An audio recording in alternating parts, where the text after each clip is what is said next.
guess what? Today's Wednesday. It's Wonderful Wednesday because we're going to talk about whatever. You know, when Paul's here, we just hit it. We just talk. And today, my idea about the program is called I Built My Future. And it's based on a young man that I know who has amazing work ethics. And this morning, I got behind one of his work trucks and I was reading his logo. And I said, what an awesome way to look at life. You have a choice. You can sit there and do nothing, or you can build your future. And I guess I'm one of those who chose to build my future. And sometimes it went this way because I chose to be in a job that is up and down, because we all know the real estate market is up and down. But when I saw, and David is such a good guy, and I was one of his preferred customers. Evelyn was one of his preferred customers. Now, we're like everybody else. We're peons on his list, and we're like 90 days behind to get stuff done because he's so busy, because he has amazing work ethics. I would consider you a person who has amazing work ethics. You're at it early, you're at it late, and you keep it in here, and your wheels are always turning. Is that pretty much identifying you? It is. My wife would say workaholic. Yes, but, yes. But I enjoy it, right? Yeah, I mean, that makes all the difference. How cool to do something you love. It is a blessing. It really is. And I didn't realize it till later in life. I guess Jordan Peterson made a comment, because we were always taught, find out what Jordan it is. Peterson, do you know about his wife and cancer? No, I actually did not know that. Okay, she had cancer, and she came to know the Lord during having cancer. That doesn't She surprise wasn't me. a believer. Isn't that cool? That Isn't is that cool? cool. The Lord sent something, and the Lord received something. Now he receives her soul. Isn't that cool? He found Christ as well. Yeah. So I guess it was around 2017. I enjoyed watching that journey, but yeah. Completely side That is subject. so neat. But my wife surprised me and bought me tickets to go see Jordan Peterson in Nashville Friday. Oh, wow. This coming Friday? This Friday. How so cool is that? Now, tell people a little bit about him. He's an inspirationalist, in my opinion. What else is So, gosh, how in the world do you describe Jordan Peterson? So, I found him around 2017, 2018, and I was listening to a debate between him and someone on the other side. He likes to debate things. And I had no clue what his background was, and I was like, man, this guy's brilliant. He can really debate well. He's a clear thinker. But his background was in psychology. He was practicing. He was a professor at Harvard for a period of time. And we won't hold that against him. So I think 8 Rules of Life was the book that he wrote. But the thing that's amazing about him is, I would say, I've always asked the Lord for wisdom, but this guy has wisdom, like the application and, just simple things, that we don't value in life. He says one of the problems with the church, and the reason the church isn't growing today, is they're not challenging people enough, right? You want to have a mission. You want to have something that you're striving for. Right. Tell the truth, no matter what, right? You think you can control the outcome, but tell the truth and follow the journey of where it drives you. So he has some amazing psychological significance of the biblical stories. That was before he came to Christ. Why do you think he wasn't a believer to begin with? What's his background that he wouldn't have been a believer? Well, he's an intellectual. Okay. So. And sometimes if they don't see it, hold it, they don't believe it. Right. Right. Because it has to be, and God's not standing there, but I know he's with us. Right. No and I don't know why he wasn't, but I think he had to go through a lot of things. He had some severe anxiety. I can't remember the name of the medication. Okay, now that's so weird. He's a psychologist. Yeah. And a genius, and he has anxiety. Oh, yeah. So then I shouldn't worry about things. No, I think everybody has anxiety at some point. Yeah. But it's something, because Holly likes him now, so she listens to a lot of things on marriage and raising kids. My kids listen to him. He's just got so much wisdom and challenges you to choose the right path, right? And he communicates in a way that all of us wish that we could communicate. And, modern day philosopher, I guess, is the best way to put it. I mean, the history books are going to be filled with the difference he's tried to make in society. Well, psychologists, did he ever sit and talk to people and He did. Okay, because I've been dealing with a little bit of that lately, and I get tickled because my psychologist laughs and she says, "You just make me smile. You just, because you always have this positive attitude." And I said, "No, not all the time." I said, "Sometimes I can be," but she said, "But you've gone through so much and you're still smiling." And I said, Yes. "I don't know why." And then I thought about a morning that the tide turned. And when the tide turned, it was like 4:20 a.m. and the tide turned, and then I was okay. And it was weird because she said, "Well, what brought that on?" I said, "An angel from God, I guess. I don't know. I honestly don't know." But when the tide turned, then I was like, "Huh." And so every time I leave, she's giggling and she's happy, and she says, "You just make me smile." And I thought, well, good, because I've had a lot to cry about. So, but that's pretty cool. So I cannot imagine him one-on-one with somebody doing the psychology deal, because sometimes they sit there serious, and they kind of look at you like, "What's wrong with you?" And then other times they're like mine. She just laughs. Yeah, I mean, so. I couldn't imagine. I mean, I would, if I had the funds, I would love to sit down with him for a What he period of charges time. an hour? Oh, there's no telling. He works with some Can you high-powered imagine? individuals, but what he's done, I mean, is amazing. He's got the ARC, which is Alliance for Responsible Citizenship, I think is what it is. He's funding a college in Savannah to get away from our corrupted educational system. Right. And our overpriced educational system. Yeah, it's overpriced. Yeah. And the bottom line of that is corruption, Oh, yeah. self-dealing, Oh, yeah. self-centeredness. Oh, yeah. He talks about the dangers of bitterness. He talks about the dangers of weak men, weak women. He says there's no one more dangerous. There's a lot of things he said. When you say it, he articulates it so clearly that you can, for whatever reason, I have the ability to look back over my life and remember a lot of things and a lot of things that have happened. And I'm like, that is right. I didn't see it, but he's able to cut through the fog. So God's just blessed him greatly. And I'll tell you, one of the most amazing. Where's he from, actually? Canada. Okay. So how he got started was, he made so how he got started, he left from Harvard. I can't remember the name of the university in Canada that he was a professor at. And they came out with all these new gender pronouns and all this stuff, and he just refused to say. He says, "I'm not going to cater to this." And speaking of, we refused to believe that the greatest holy day of all has been turned into an idiocy. Oh, I'm so upset about that. Of who in the world dumb enough to turn the day, the holiest day of all, to the day that we identify with whatever. And I'm like, get over it, people. Get over it. And you choose whatever lifestyle you choose. That's your business. I don't care. I don't care if you're green, yellow, orange, pink, blue. I don't care. But don't take my holy day and your holy day and billions of other holy days and turn it into a joke. No, I was so upset. I mean, I came so close to dropping a series of expletives on Twitter, and I try not to do that. Yeah. I don't like to do that. I get off there before I do that because I've been busted so many times for doing it. But I did say something. I can't even remember what I said, but it took me 45 minutes to figure out how to say it.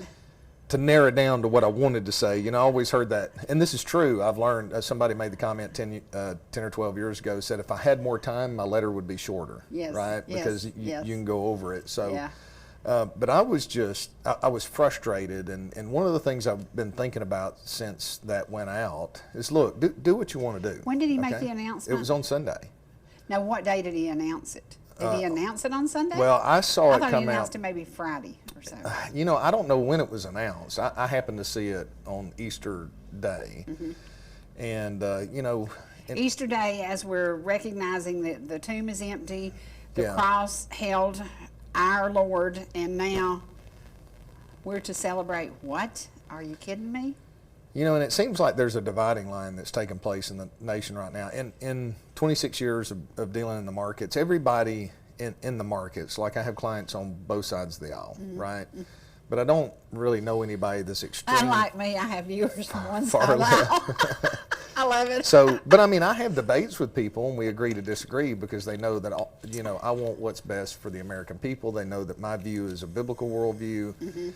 God gives us the freedom to choose, but we also have the freedom to suffer the consequences of our choice, right? So I'm not a believer that you're in totalitarianism. There are some things that are very important. We should protect our children at all costs. Yep. I do not believe that it's appropriate to have gender reassignment surgery, and especially if you look at the details that are out there. And a lot of that just goes back to what biblically says that they love not the truth, right? I mean, the truth is you were born this way. You're born a male or a female. Yeah, there's distortions in there with genetic issues, but that's the way it is. And so anyway, there's just not a choice to accept the truth of things are. And like Jordan Peterson talks about, it says, the psychological profession terrifies people with, well, if you don't give your child what you want, they're going to commit suicide. I mean, there's times I got on Kel. I mean, he was a tough kid to raise, and I'd go in the bedroom. I remember those days. I'd go in the bedroom and I'd get on. I hate to talk about this, what happened with, in your situation, the things I've come through, but I get down on my hands and knees and I'm like, okay, I literally just ripped that kid to shreds. Lord, please, let him stay focused on where he needs to go. Yes. Yeah. But so that's a terrifying thing. No parent should have to face that.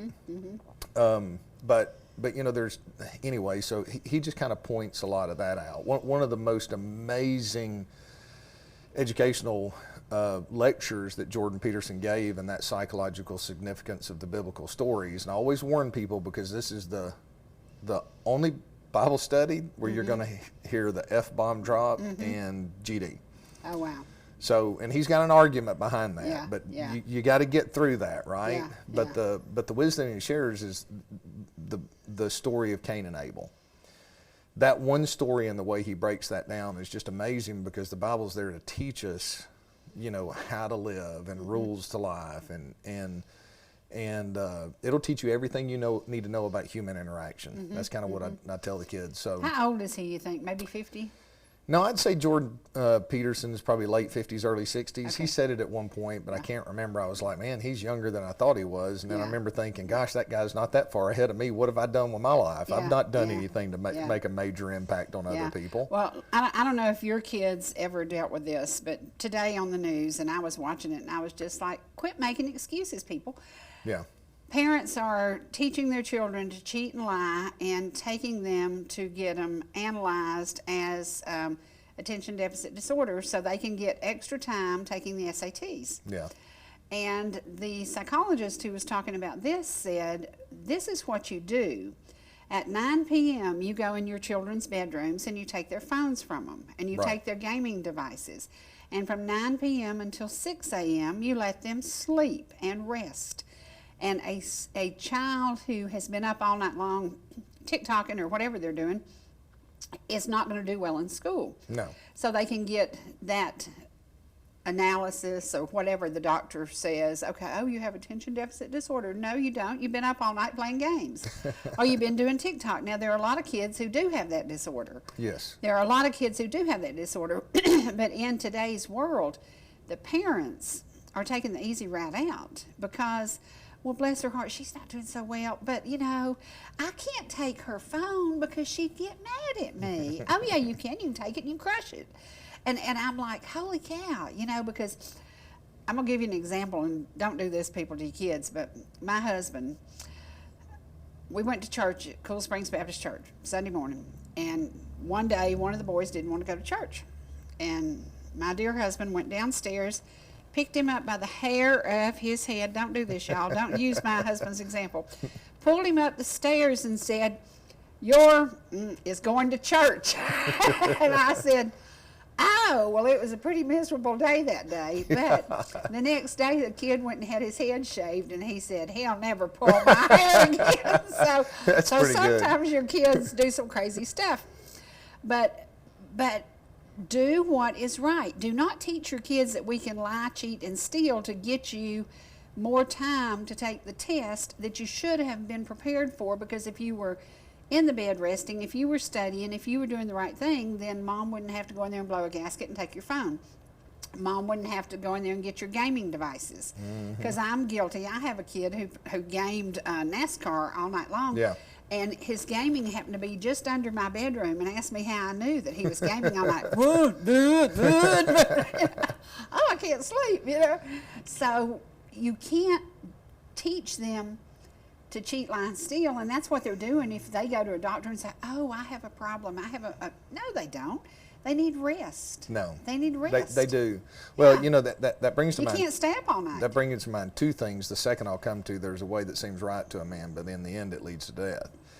So coming back, you know, I grew up, my parents didn't know better. I had a TV in my room. So when But a TV, you but turn you it know, off. but at the same time, I'm a night owl. Like Yeah. like now, it's taken me years to get up. I wake up at 5:00 a.m. and it's like go to the office, or sit down and read, or depending upon what my schedule is. Took me years to work myself to get up at 5:00, but I could stay up till 2 or 3 o'clock any night just still fine. get up at 5? Get up at 7. Really? Yeah, Wow. but now it's like, you know, 10 o'clock, I got to be in the bed, Yeah, but 5 yeah. o'clock, I'm awake. I'm like, might as well go do something instead of sitting yeah, here. Yeah.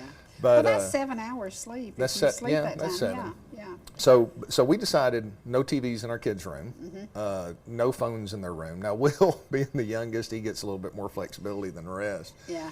But at the same time, you know, I'd go check. He just went to sleep early. So that's one thing that we chose not to do. Now, the benefit that we didn't know on the other side of that is it drives all the kids down into the living room. Yeah. So we spent a lot of time together. And Holly was really good. She stayed on me real hard because I would have probably worked till 8 o'clock at night doing something, whether it was at the office or working on the farm. But, you know, she always had us eat dinner together, which was as best we That's could. a great We tried to example. schedule Yeah. around. Yeah. But, you know, so going back to the parenting thing, you know, I think one of the greatest sadnesses that we have in today's society is not understanding history. So, I don't know. I asked the Lord for wisdom, whether it worked out or not. I mean, my gosh, my kids are going to have all kinds of counseling that they're going to have to go through over the mistakes that I made as a parent. But the one intention that I had was the world's a tough place, right? And with a Christian worldview, we have the tendency to try to shelter ourselves from the world, right? So you go back through the Bible and you look, God didn't shelter Abraham from the world. He didn't shelter David from the world. He didn't shelter Joseph from the world. He didn't shelter Job from the world. Poor right? Job. Poor Job. I mean, but all of those, you know, Abraham may not as much, but you take Joseph, which was thrown into slavery for doing the right thing. You take David, that was, you know, slays Goliath and anointed the next king of Israel, and then he spent years in the wilderness fleeing for his life. But what God used during those terrible periods was to shape them, because their eyes were on the Lord, to shape them so that nothing bad that happens, God will not use for our good, right? So one of the things we have to understand is whatever we go through in the interim period, if anything, it's just a light to the rest of the world. Because I know there's times where, gosh, how long have we been doing this together? 18 years. 18 years. 18 years. It You was were a 2000. baby. You were a baby when we I know, started. I had hair, my beard was black, It was my hair 2006, was, actually, yeah. yeah, 2006. So, you know, you've been an encouragement to me over the periods of time that you've been through when I've gotten down. You know, I went through a severe... You look at me and go, life is easy. I mean, I went through, I can just talk about it now, but I went through a severe period of depression for a period of time where I probably the only reason that I came out the other side was my grandfather on my mother's side committed suicide, and it wounded me so much that I was like, I don't want to do that to my family. But by God's grace, I was able to work through that. But you were also an inspiration. I'm like, my gosh, what Cherie's been through, how can I be down? And you're positive all the time. I know you get down. I do, but I try, and you know that after Angela died, I called my producer. I said, I want to go back to work. And he said, you're not ready. And I said, no, you don't understand. If I don't go back right now, while I'm at my lowest point in life, I won't make it from this point. Right. And I tell people all the time, my audience truly got me through. And it was somebody stopping me in Walmart, somebody stopping me at Mike's restaurant, somebody stopping me at Pizza King, somebody stopping me and say, hey, you made a difference in my life. That's you helped get me through this, because it took the encouragement of other people watching my failure, because I was ready to just crawl in a hole. And I did it for 10 days, and I just walked out of my bedroom. I'll never forget it. I opened that door and I said, okay, I've got to come back. I've got to come back. If I don't, I will fail. Yeah. Yeah. Well, I was thinking about you this morning. You know, one of the things that I've pictured myself when I was going through tough times and that I've tried to educate to my kids is it's not a matter of if life strikes you. And that's one of the things Jordan Peterson talks about. He says, right, like things may be going good for you, but it's not a matter of if. Life's full of tragedy, right? So, you know, I've told the kids, I pictured myself at one time when I was in the midst of all of that, you know, just depression and my mind wasn't in the right place. It's like I am flat on my face in the dirt and I'm breathing the dust, but as long as I can keep my nose above that dust, then things will turn. And I can't remember the day that it turned, but I remember, you know, things turning. And then the days get brighter, right? So you're going back to the kid thing in the way that seems right to a man, that in the end it leads to death. Is we've changed from society today. That pendulum has swung, and I was talking to Holly about it. That pendulum has swung from, you know, leaning towards abuse to kids, right? There's a difference between discipline and abuse. Right. To where we've swung all the way back to this side, to where nobody wants to discipline a child. And, you know, and the Bible is clear. From acting out in a restaurant to acting out in a store to, oh, bless its heart. Yeah. I mean, the Bible's clear, you know, spare the rod, spoil the child. Well, you know, and people don't think of it like this, but this is the way I see it. You study history, bad things have happened. So yes, in our lives, if we know that bad things are coming, you have to have the strength and resiliency to get through that. So our job as parents, number one, is, you know, at a basic level, provide food and shelter and care for our kids. But if you really want to give them the best shot at life, you have to prepare them to be tough enough for the challenges of life. They have to be prepared to serve under that boss that's a jerk, right? They have to be prepared to overcome the unfair situations in life. Life's not fair, but we should live our life as, you know, in fairness and work and communicate with people, agree to disagree, show respect to other people. And, you know, in return, if you give respect, you're going to get respect back. Like I have a lot of individuals that we're on complete opposite sides of our views politically and a few other things like that. I mean, I'm an American at first. I'm a political atheist. You know, talked about that. I'm not an atheist, but I don't worship a political party. But especially the satanic one. Yeah, but to prepare our kids to be tough, to be mentally resilient, because here's the thing: in 26 years, you've seen this through the 2008 crisis. Money can come and go. You can't rely on money. Right? Because if money is what makes you feel like money can make you comfortable, but it still can't protect you from the cancers and the divorces and the things of that nature. And a lot of times, you know, we're tested more in our wealth than we are in our poverty. So preparing our kids, and that means, you know, one of the things that Holly and I read a book that helped a lot called How to Train Up a Child. And it gave us the perspective, and this is the perspective that I think parents should have. Was it How to Train Up the Child in the Ways of the Lord? Well, yeah, I mean, that's a part of it. Pretty much was it. But really, it's not so much a religious type book as here's biblical principles on how to train your child up. So set up areas in a controlled environment where they can fail. Because children need to learn the consequences of bad decisions. And this is what I've told Kel, you know, the kids. You'll be a man when you think about the consequences of your actions, you weigh whether the consequences are worth it, and then you make the wisest decision that you can on your knees before the Lord, right? So it's like Jordan Peterson talked about, and he can articulate it so much better. So when all this stuff started happening, and he says, you know, he lost his job over it, the Canadian Psychological Association's trying to remove his license because of, and put him back through reprogramming because of a complaint that he had on the Joe Rogan interview, right? So he didn't even counsel these people. It's just a complaint that came in. They don't like his political views. They don't like the fact. Here's the thing. Most people don't want to hear the truth. They don't want to hear the truth about themselves. Exactly. And the truth hurts. Yeah. And we have to let our pride down to face that truth. But unless you're willing to embrace the truth, you can't get better. So, and my mind just splintered in 5,000 different directions on where I can go. So I lost that train of thought that I was on. But the point being is, you know, teach the kids the truth, and help them to be strong so that they can survive in society. and whatever challenges come. You know, economic collapse could come. I mean, you look at our national debt right now, what's taking place. I don't know when it matters, but we're on a completely unsustainable path. And the ramifications of that, maybe the baby boomers miss it. I don't think that that's going to be the case. I think that the baby boomers before it's over are going to have just as much pain as what they're leaving the generations behind them.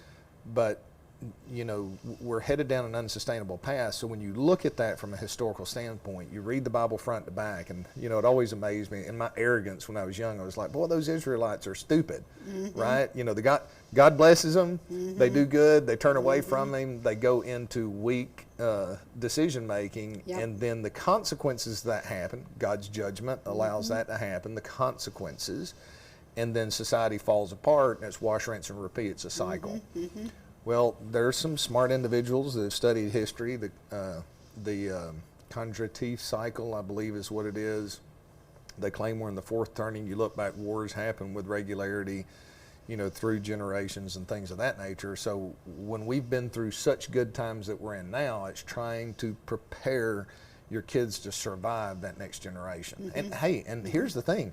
We're in such a weak society today, talking about your friend that's, you know, I build my future. You know, if you have work ethic, you do your best to say what you know, do what you say you'll do. You know, there's always circumstances, but apologize for that. Communicate clearly. That's all the advantage you need to get ahead in society today, right? And you know the people, it's like, I mean, here lately we've been overwhelmed with the amount of new business that's coming in. That's awesome. But I've been there long enough to where people understand, hey, which reminds me, one of my friends is coming to see you. He called me the other day and he said, hey, tell me about this Paul Kiker guy. And I said, he's great. And he said, well, we're traveling going to a wedding or something out of state. And when we get back, I'm going to go talk to him. And I said, great. That's an honor. Yeah. That's an honor. Yeah. He's a super good guy. And he and his life partner, they do their business as tenants in common, which gives them equal value. And I love the example he sets because they're amazing. I love to watch them, and I just I like things that are positive, and they're so positive and just good couple. So yeah, you'll enjoy it. That's a blessing. You know, and one of the most amazing things about what I do is I work so intimately, really, because outside of healthcare and your money, people don't typically talk about that. Right. So I get to have a lot of in-depth conversations. I get to see those that have done it right. And I'm fortunate because a lot of the clients that I serve do, and I've learned so much about life that I've applied to our kids from what people have done right and what people have said, if I had it to do over with again, I'd done it different. Right. So, you know, one of the things I've always taught my kids is learn from your own mistakes, but also learn from other people's mistakes. Right. And not in a judgment way, that's just embracing wisdom and try to pursue further. Did you know about the foreclosure I was dealing with? Did we talk about that last time? Yes. Do you know the outcome of that? No, I don't. So how did that pan out? A miracle. A miracle. We lost it on the courthouse steps. It was auctioned off. It brought $98,000 less than I had an offer for. 14 days to the day, I get a call, and his offer has been denied, and we get it back, and I now have it under contract for $124,000 more than we had it before. Very good. I said, you talk about prayer and a miracle, and God keeps showing up. Yep. God just keeps showing up. There's no other reason for that to happen. I was on the phone with, it's crazy because I'd call senators and congressmen, and I called House representatives. I called everybody. I think I was on the phone with Rick Jaspers when this came through. And I said, I don't believe he's calling me right now. And so I took the call, and I was like, what? Huh? You know, and I was like, are you kidding me? So I called the guy who's in the house, and I said, and all their tragedy and trauma started because their mom made a wrong decision with a reverse mortgage and with putting two heirs, one who is brilliant and one not, and one who has some mental, anxiety, things like that. And so I'm still in shock. I mean, every time I go over there and the house is getting emptier and emptier and we're getting toward closing, and I'm going, I just can't believe this happened, but it was, I tell y'all about this book. Yeah. God keeps showing up. Yeah. God keeps showing up. I was shocked because I thought my heart was hurting. I'd only known this guy, the two brothers, for like 4 weeks, but I'd known this family for over 50 years. Good folks from the Hill City area, just good people. And the idea that Mom wasn't paying attention, Right. you know, and you have talked people through this, and you've said be wise in your decision because Yeah. it's forever. Once you document that sucker and you make them co-executors, it's forever. Don't do that. Don't do Yeah. that. And it's I'm so thankful. Boy, you talk about a good day. That's a It's blessing. It doesn't always work out that no, way. it does not, and I Right. didn't expect it to. I mean, It doesn't always we were work out hauling that way. boxes over there from the liquor store to get everything boxed Yeah. up and out of the house, you Yeah. know. And then all of a sudden, it just, I'm shocked. So did the But end I'm of it? not shocked because God keeps showing up. God, well, and He does keep Yeah, showing up yeah. for those who seek Him. Yes. Right. Yes. So if we set our eyes on Him, I was thinking the other day, I was like, Lord, it would be so nice if I could just have a clear communication with you and know exactly where I want to go.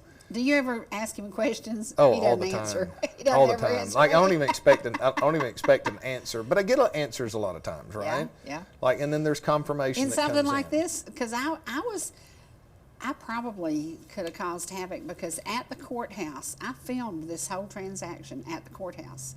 And I spoke up and I said, I have a contract for $600,000. You are stealing this family's home. And I documented all of this, and it's on YouTube because I wanted people to know, folks, this could happen to you. This could happen to you. Because the family couldn't get the will probated because one son wouldn't show up and sign, and it was just a big bunch of bull. And it could have been so simple Yeah. because they were equally shared, half and half of the value of everything. Make the one with the brain the one who's the executor. Does that not make sense? Yeah. Duh. Even Well, I it figured does, that but out. again, that goes back to today's society. So one I of the want to things be fair. I want to be fair. I know, and one of the things that's one of the things Jordan Peterson talks I want about. to be fair. You know, he's like, especially moms Yeah. lean towards bring the family Hush, together. yes, they do. Let's keep everybody happy. You know, Yes, they do. let Dad come in and just blow everything to pieces, Yeah, right? yeah, yeah. And so, but that, again, that comes back to when you get that you have to accurately and fairly judge the family situation and choose the child that has the ability. You know, I'll tell you one thing, I'm going to brag on Jacob Callahan, who probably give me a hard time about this, but when we got on the Booster Club and a few other things together, I was so impressed because Jacob's going to do what's right no matter what. And, you know, and a lot of times when parents get on there and try to serve, you know, people think, oh, you're trying to serve your own kid. But there are, yeah, you're doing it ultimately for your kid, but if you can bring everybody in the Together. program together, it benefits your child, but it also benefits everybody else, right? So there are few men that have the ability to do that. There are few women that have the ability to do that because we get caught up in, you know, trying to protect, because we all want what's best for our children. But you can't please everybody all the time. If you try to please everybody all the time, you're just going to upset everybody or leave a mess behind that's so devastating that it just destroys or impacts the life of those that you leave behind you. So it is important to do that planning. One of the things that I would encourage people out there is learn from the mistake of this lady in that situation that happened there. She didn't do it intentionally. No. But look at your situation, revisit your wills, look at your beneficiaries on life insurance policies and things of that nature, and make sure everything's in order the way you want it to be. And then also, here's another thing that you know, a situation here recently. I had a client that passed away surprisingly quickly. Passed away surprising. Had just moved locations. Had expressed to the family what his wishes were. I told him, get that will done.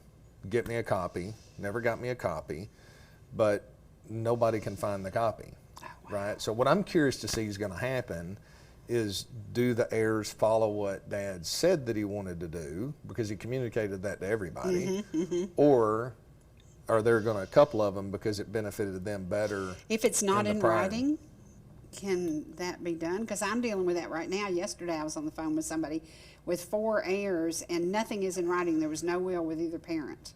Yeah, if there's no will with either parent, then you're going to fall back to state law, which is Right. equally Equal divided between and the that's children. what I told them. Yeah, Yeah, I that's mean, what I said. I said everybody gets the same. So, yeah, Georgia's pretty easy from that standpoint. Yeah, that's what I told her. I said it's not going to be hard. So. But they can also, so here's another thing, like I talked about my mother-in-law's situation a while back. So she loved her mom, but her mom, you know, had some bipolar issues and you know, got mad at her over something ridiculous and wrote her out of the will. Well, the will had all of the funds split 50-50 between her two sisters. And Judy was like, well, that's the way it is. You know, Mom had the power to do what she did. Her two sisters stepped up and said, no, the way Mom did you was not fair. We're going to split it 3 ways. So the heirs can do that if they choose to. God keeps showing up. God keeps showing up, Yeah, right? Yeah, because the girls did right, and there will never be any family problems from it, and just because the mom had a problem, you know. So, but the important thing is, you know, communicate, get it done, get it in writing, and then communicate to the family, and that just makes it a lot easier for everybody involved. Definitely, definitely. But also at the same time, I'll tell you, I've faced it myself. You know, it's hard to, it is hard to face your own passing and face that, but that's just something that we need to do in life. It is something we need to do. Well, you know what we need to do? We need to take a commercial break. We're going to take a commercial break, and then we're going to show this thing over here that just about got me killed yesterday. So we're going to show you that. We're going to remind you about the plant sale in Ball Ground that is on May the 11th, and we would love for y'all to come out and be with us. There will be thousands of plants for sale, over 400 species, varieties. It's going to be awesome. It is a once-a-year fundraiser for the Ball Ground Garden Club on May the 11th, beginning at 9 a.m., and it is right next to City Hall, and we want you to be there and be with us. Lots of food, lots of fun, and lots of beautiful, beautiful flowers for you to take home with you. We'll be back in just a few minutes.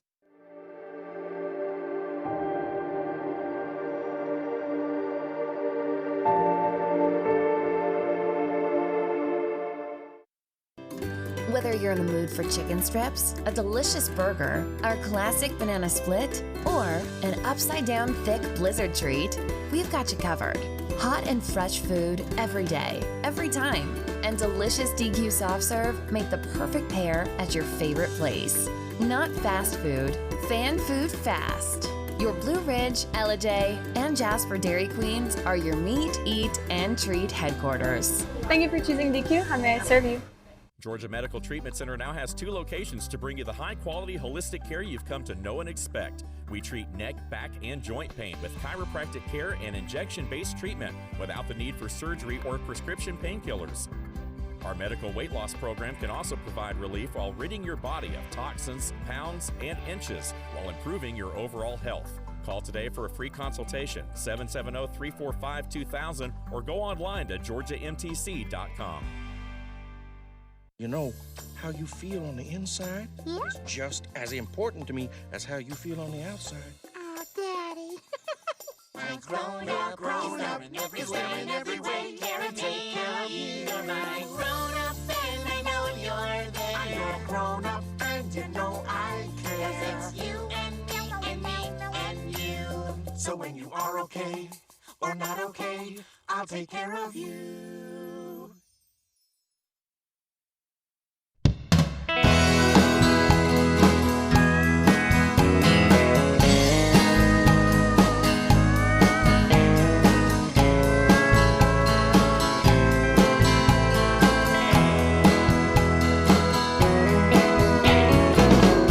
Misty mountain, rainbow sky, a faraway look in your eyes. Tell me, have you had enough? Traffic jams and city stuff. Don't you think it's time to go where black bears climb and waters flow?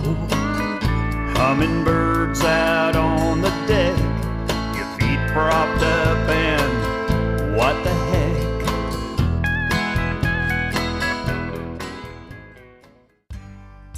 Whether you're swimming in the sea, or splashing in the pool, making a masterpiece, or just making memories, writing a great American novel, or writing your term paper that's due tomorrow. Whatever you do in life, Farmers is here to protect it.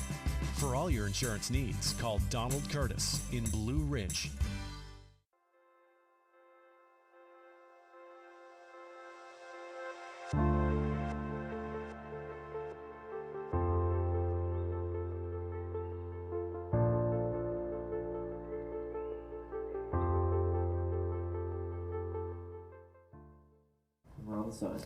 Well, guess what, y'all? We want to remind you, Ball Ground Garden Club, and that name, Anestagada, is the name in Cherokee. So, plant sale and festival, Saturday, May the 11th at 215 Valley Street, right next to City Hall in Ball Ground, Georgia. And I will be there. We will all be there. We will be eating good food. We will be buying plants. We will be having a good time.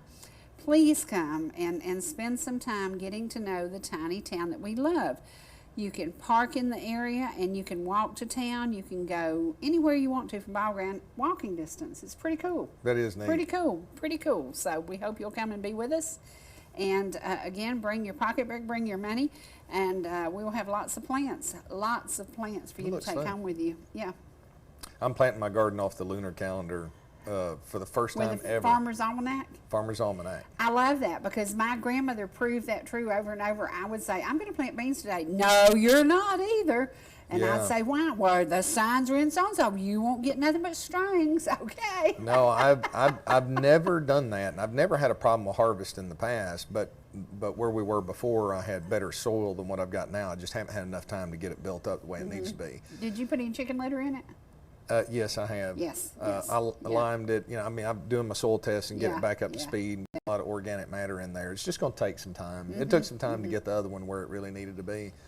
But so this is the first year I've started my seeds, tomatoes, peppers. I actually seeded watermelon, squash, and cantaloupe. So I'm curious to see how that does. They say So did you dry watermelon's hard those to- seeds yourself from things y'all ate? No, okay. I bought them. Okay. I'm going to do some heirloom seeds this fall. Because I've always wondered, I've never done that, but I I've always never done wondered. it either. I know people who put the seeds in the freezer, I think. They do? Yeah. Yeah. So I'm gonna try that this fall with several of the heirloom that I have. But I will tell you, so my plants that have emerged are far stronger and better than any that I've done in the past. So I'm curious to see how it pans out. That made me think about it because I'm not planting until end of April, 1st of May. Yeah, my grandmother said the first week of May. That's the when I'm first planting. Friday of May. That's when she always did it. So yeah. My team at the office was laughing at me. They're like, "Why in the world did you block off a day to go plant your garden?" Like, I'm love like, it. "Hey, I want to try it this Yeah, year, so yeah. as busy as I am, Yeah, I'm yeah. not taking any days Now, off. Might as what well." did you do that you deserve tickets to see Jordan Peterson? What did Nothing. Holly? Why did she bless you? Nothing. We had How planned on it. sweet. We had planned on a staycation this week, and but the problem is I've been working on getting our pastures ready, and I mean I've been working daylight till dark. Like, I mean, I'm in an office all day, so, and I've got a neighbor that's let me rent their bulldozer at a very affordable price. Yeah. So I mean, I've been. Would that be Shane? What? No, No, Greg okay. Tilley. Okay. So okay. Greg, I love Yeah. Greg. I've built a great Yeah, friendship with him. yeah. He's a good guy. He's a good one. I've never met anybody that works that much harder than I do, Wow. Wow. and I'm just amazed by him. I'm That's like, cool. I know you're 15 years younger than me, but goodness gracious alive. yeah. So I've been working on that. So I think she had decided at the last minute she wanted to go somewhere. And I was like, no, I got to get this stuff done. And then she's like, hey, I bought you tickets to Jordan Peterson in Nashville. We're leaving Thursday. I was like, oh, Yes. Okay. I can do all that stuff can wait. Yeah. So, yeah, and yeah. he's coming out with a new book called We Who Wrestle with God. When what now? We Who Wrestle with God. So this Mm-hmm. is his We Who Wrestle with God tour. And so a lot of times I'll get on the tractor. I don't listen to music that often. Don't get me wrong, I like music, but I like to learn. Like that's. I don't know where I got that, but I just, So do you I'm do a an voracious iPod reader or and something learner. while Yeah, you're on iPod. there? So you have So- Wi-Fi out there in the country? Yeah. So Wow. when I first got started, I had to set up a cell phone booster. Yeah. But there's parts of my property where I am that I don't have cell phone reception, but I'll download and then listen to it. Well, just right up Daily the road Wire. from you the other day, we showed a house. And this is how life is changing. These folks are leaving city life. homeschool their kid and showed them 2 homes. One was in very affluent Cherokee County. One was just at the Gilmer-Pickens line, and they chose That's the right at us. Gilmer-Pickens line. Did they really? They chose the There's a Gilmer-Pickens lot of line. that. Beautiful home with some acreage, and they are so excited. And it was really cool to see somebody leaving that lifestyle behind. Yeah. And I said, do your kids have 4-wheelers? No. I said, well, time to get one. You know? So, yeah. Give them something else to worry about when they go off on it. Yeah, true. But it was really neat to see somebody adventurous enough to come from the city and love this mountain life. There's a song about that mountain life. Yeah. We heard it a little bit. I tell you, I built some of the most incredible friendships here recently with people that I've met that have escaped, and they've headed to the country. They're homeschooling their kids, you know, and they're making major sacrifices. Now, a lot of them have been ridiculously successful in their business careers, Right.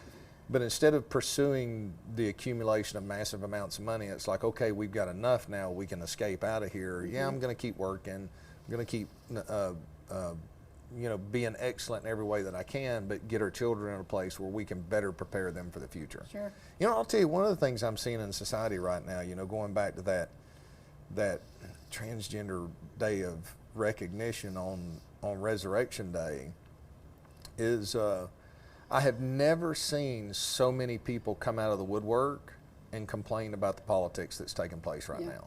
I honestly thought that I had misread because I was coming out of the bathroom I did and too. my TV was on, and I went, what?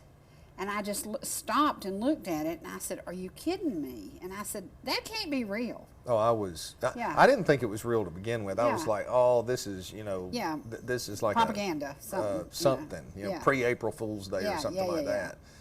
And then, you know, and here's the thing that bothers me, you know, then they come out afterwards and say, oh, I didn't know that happened. Well, yeah, you don't know anything that's going on, obviously. Right. But the problem being is in the financial world, you're seeing data come out that's getting revised down. So nobody can believe the data that's out there now. But we haven't reached that tipping point where the large majority realize that they're lying, because we grow up and we trust institutions, right? When you're a kid, you trust your teacher, you trust your Sunday school teacher, you trust, and then we hear of all these horrible things that have happened. You know, people From in Boy positions, Scout leaders to Sunday school teachers to pastors to, I mean, unheard of things. Yes. Yeah. So, you know, and the thing is that's a fault in our human nature. And it rolls across. It shouldn't. It's much more devastating when it happens in the churches. Do and you things of have that any nature. idea how that gets in somebody's mind, though, to do that to a child? Because I don't. I can't even. My mind doesn't wrap around that. I don't know. You know, Jordan Peterson talks about the fact that bitterness, and that goes back to kind of Cain and Abel. When somebody lets bitterness set hold in their heart, and when somebody refuses to love the truth, you can justify anything. So I don't know, and I hope that I never Did understand. you watch Sounds of Freedom? Did I ask you that? Sound of Freedom? I did. Okay. I nearly got up and walked out of that Sound of Freedom because I didn't know anything about it. Yeah. Right. It was treacherous. So Yeah. I go get in there, and then there's that first couple of scenes, and I'm like, I don't know where this is going, and I don't want to watch this. And then I think Holly actually, I said, honey, I can't take this. I got to get out of here. And you know, like I want to go. I dream for nights. I was like, yeah. man, if I won that $1 billion lottery, yeah. I'd just Yeah. arm up and go wipe Yeah. out people. Yeah. Yeah. But and then that goes back, you know, Jeffrey Epstein and all those other things. But yeah, I mean, the Sound of Freedom, that was, Unbelievable. you know, and it's like, what do you do? And that right? one man made a difference. Made a difference. He risked everything. He left his job. He left his family. His wife took over everything to take care of those kids, while he did what he did to save those children. And his wife supported him in it. It was amazing. Right. It was. And that's not the way a I lot. don't want to watch it again because I had some problems with it, but it was hard. I did It was too. very It's hard. to imagine people doing the things that they did to those children. But here's the thing, and that's a point that we can. There's wisdom in that outcome. One person made that big of a difference. One person laid their life down to make a difference he for would everybody apply else. to this. I built my future. Yeah. He built the future of those children, of those. Can you imagine? I wish we could follow the lives of what happened to the children that were saved. Yeah. You know, wouldn't that be awesome to know that something good or great or gosh, just Well, you know, I mean, here's the thing. You can follow their lives and good and great happen, but they still have scars that are going to impact them for the Forever. rest of their life that Yeah. only Christ can come in and help. yes. So, but the point being is, and this is one of the things Jordan Peterson's been talking about lately, is it only takes a few people, if there were 5,000 people in this country right now, that were willing to embrace the conflict needed in a loving and kind manner, right? To debate things and talk about it.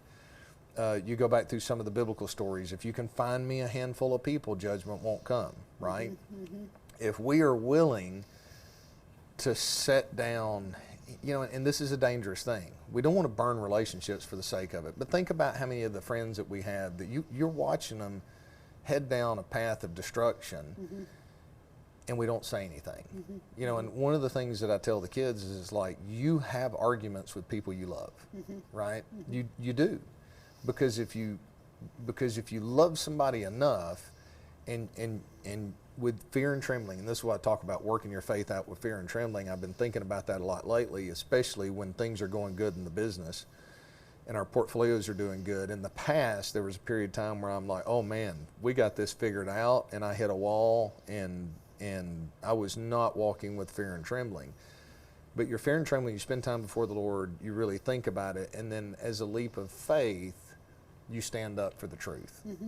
And how big a difference would it make in our society today to stop the path that we're headed on if more people were willing to have tough conversations?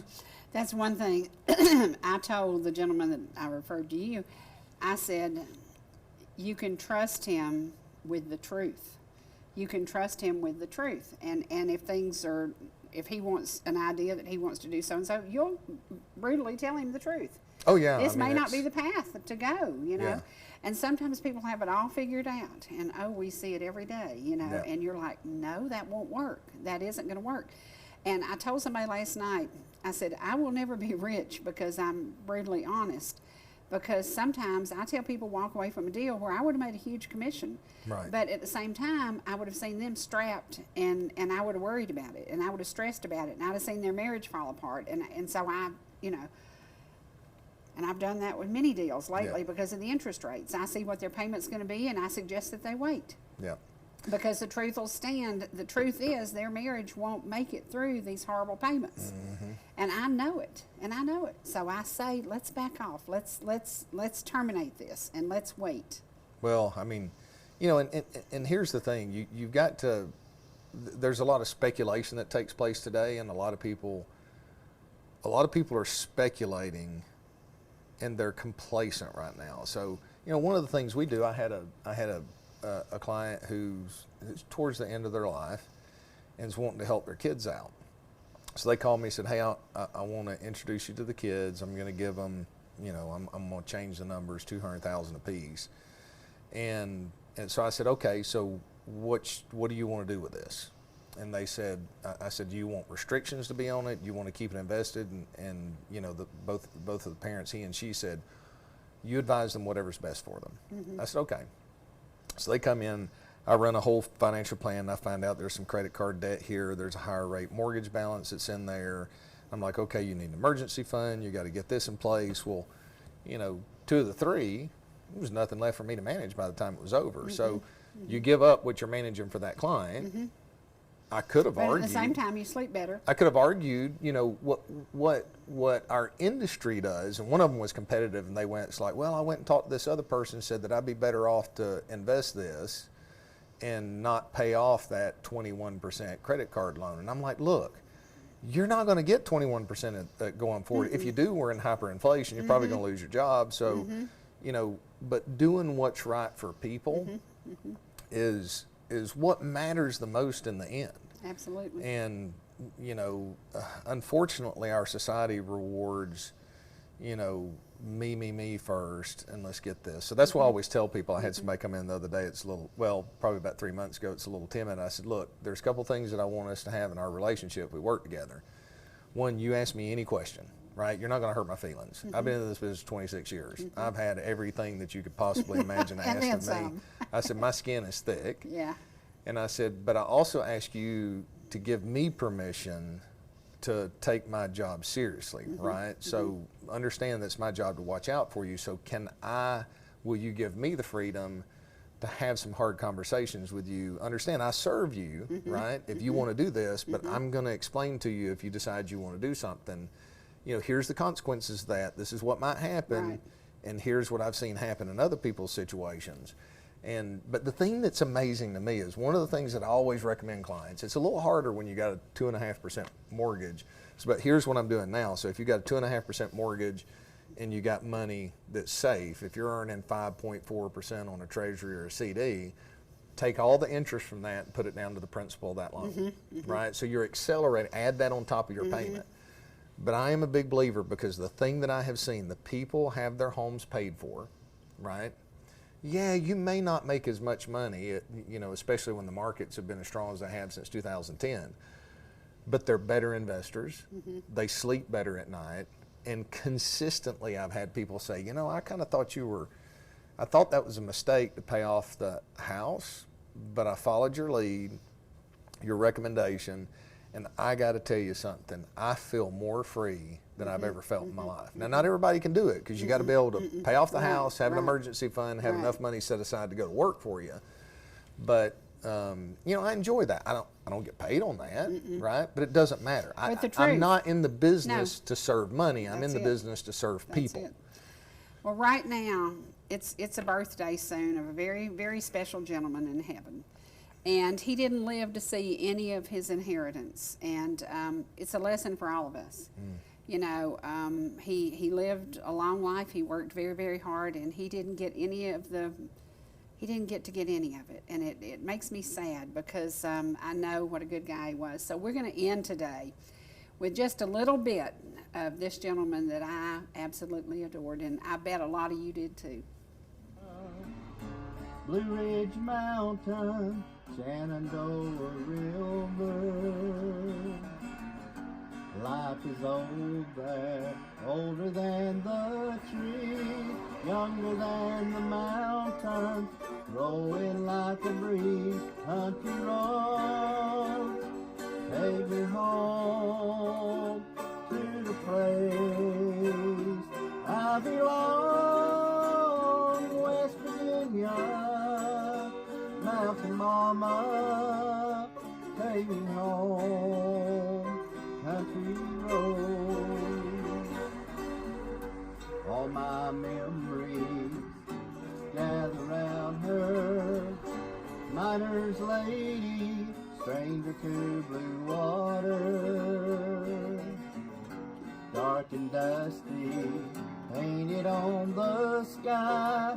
Misty taste of moonshine, teardrop in my eye. Country road, take me home to the place I belong, West Virginia, Mountain Mama, take me home, country road. I hear her voice in the morning hour, she calls me. The radio reminds me of my home far away. Driving down the road, I get a feeling that I should have been home yesterday. Country road, take me home to the place I belong, West Virginia, Mountain Mama, take me home. Country road, take me home. Country road.